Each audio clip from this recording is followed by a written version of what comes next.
My dear students, good morning. This is Deepak Kumar, and today I shall be taking your ASL class. So, let's start. As you know, I will provide you an audio content that you will listen carefully in the class, and then I will ask you some of the questions that are based on that audio content. So, let's start. The interview.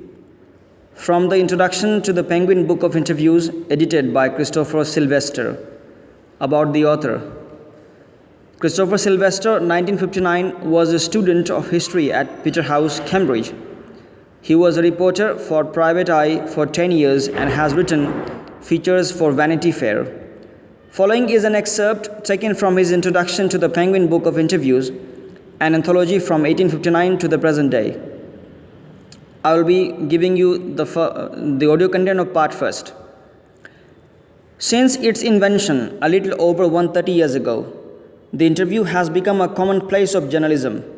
Today, almost every day who is literate will have read an interview at some point in their lives, while from the other point of view, several thousand celebrities have been interviewed over the years, some of them repeatedly. So, it is hardly surprising that opinions of the interview, of its functions, methods, and merits vary considerably. Some might make quite extravagant claims for it as being, in its highest form, a source of truth, and, in its practice, an art. Others, usually celebrities who see themselves as its victims, might despise the interview as an unwarranted intrusion into their lives, or feel that it somehow diminishes them, just as in some primitive cultures it is believed that if one takes a photographic portrait of somebody, then one is stealing that person's soul.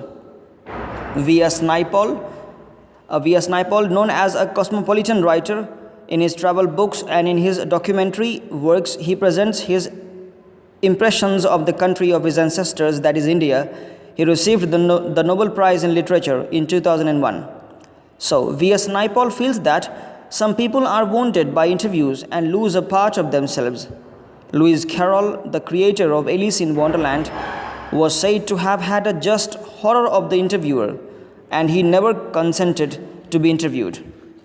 It was his horror of being lionized which made him thus repel would-be acquaintances, interviewers, and the persistent petitioners for his autograph, and he would afterwards relate the stories of his success in silencing all such people with much satisfaction and amusement.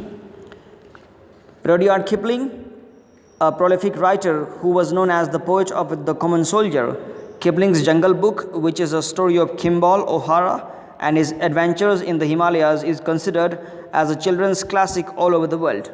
So, Rudyard Kipling expressed an even more condemnatory attitude towards the interviewer. His wife, Caroline, writes in her diary for 14th October 1892 that their day was wrecked by two reporters from Boston. She reports her husband as saying to the reporters, "Why do I refuse to be interviewed?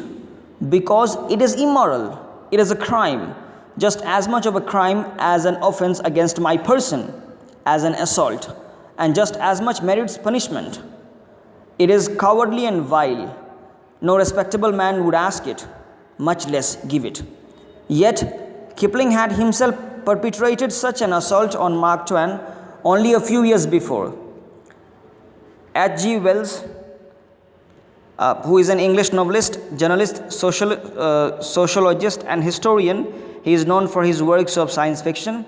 Wells' best known books are The Time Machine, The Invisible Man, and The War of the Worlds. H.G. Wells, in an interview in 1894, referred to the interviewing ordeal, but was a fairly frequent interviewee, and 40 years later found himself interviewing Joseph Stalin. Joseph Stalin, a great Russian revolutionary and an active political organizer. Saul Bellow is a playwright as well as a novelist. Bellow's works were influenced widely by World War II.